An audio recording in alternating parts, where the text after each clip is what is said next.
How did you get to the perfect score, perfect 100 driving score? I mean, Uh, everybody wants to know, what are you doing to get that 100?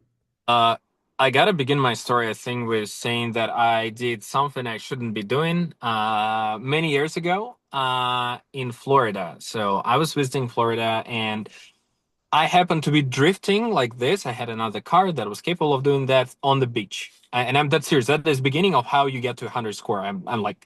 I'm serious about it. I don't And know so what about this happened is one. Hold on. I got caught by police and they gave me a very expensive traffic ticket.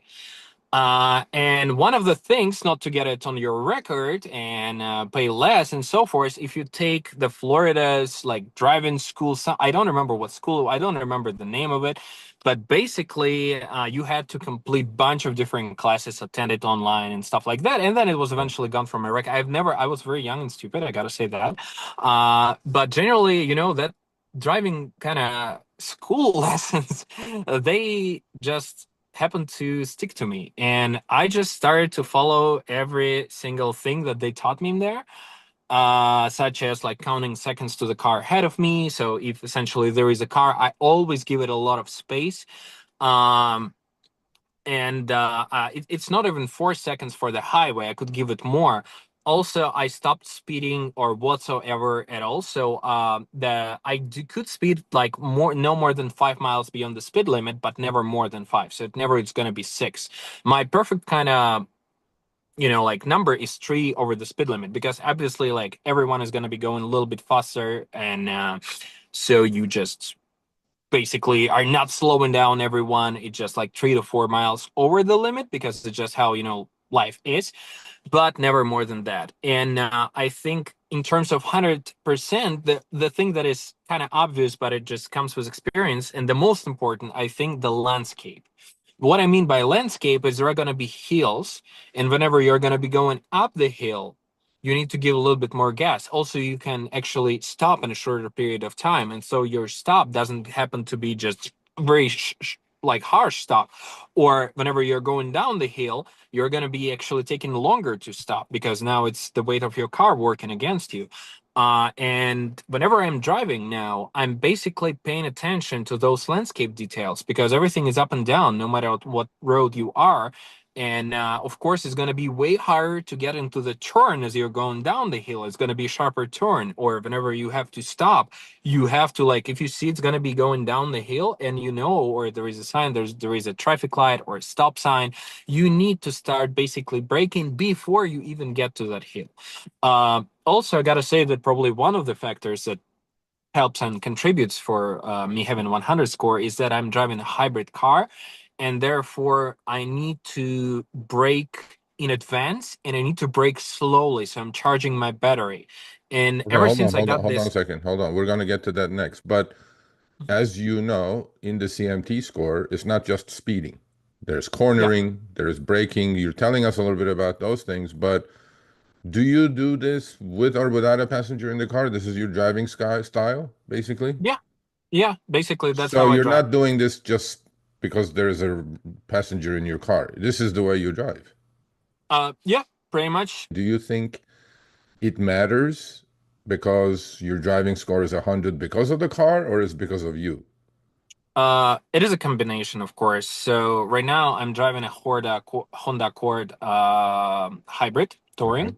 Perfect car. Uh, yeah, and it gives me really good mileage. And once I got it, I was not yet used to to think that like, hey, if there is a traffic light ahead of me, I don't have to stop right as the traffic light. I need to start stopping like way before, and especially if there is a car in front of me, that car could be stopping very, like come to a rapid stop. So, uh, it's like keeping the distance, releasing your gas pedal, and just start slowly, basically, like um, braking or accelerating, in fact. What advice do you have for other Uber drivers, okay, to drive safer and get a higher score? I think general rules are never be in a rush. Keep as much distance as possible. And as my grandfather used to say, let the fool the road. Like, let him drive, let him go. If you see somebody that's clearly not all right or doing whatever, if he cuts you, if he just like disregard it, forget it, and be on your way, even if he's, like, because what I experience on a highway, let's say, a lot is that I'm going always on the slow lane. And if I have to go even like 5 miles lower at the speed limit, I'm all right with that. Yeah, I'm gonna be late for maybe a minute or two, but it doesn't really matter. Is it like really matter of national security? So I need to, like, rush somewhere.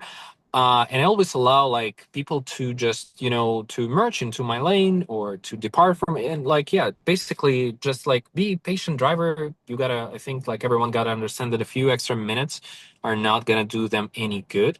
Right. And yeah, while you also do safe rides, it's better to maybe talk to your passenger, because in the end of the day, he's also having more relaxed time, and you could actually chat and maybe, make the person like you, make the person tip you more. So, like, No, that's for sure. I think it will definitely result in more tips. So we do talk to CMT quite a bit, right?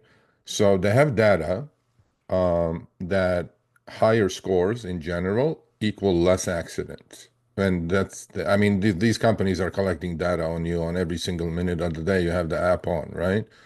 And we found that if risky drivers improve their driving scores, they reduce the chances of getting in a crash by close to 6%. That's huge, right?